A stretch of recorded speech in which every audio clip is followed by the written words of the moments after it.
नमस्कार। ओडिया नुआ वर्षर अनेक अनेक शुभेच्छा। आज होची एप्रिल मास 14 तारीख।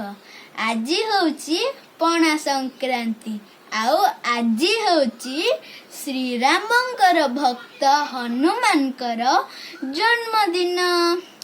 एही दिन रे पणा संक्रांति को महाविषुव संक्रांति मध्य कहा जाए। एही दिन रे प्रति ओडिया घरे पणा तैयारी हुए। पणा रे बेल, नड़िया, गुड़, छेना आहुरी सब फल पका जाए।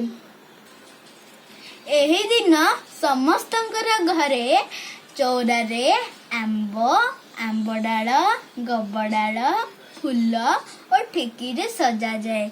एही ठेकी को बसंत ठेकी मध्य कुहा जाए। पुणी तरह आपण मानक नुआ वर्षर अनेक अनेक अभिनंदन। आशा करुची आपण मानकर जीवन सुखमय हो। सर्वे भवन्तु सुखिनः। धन्यवाद।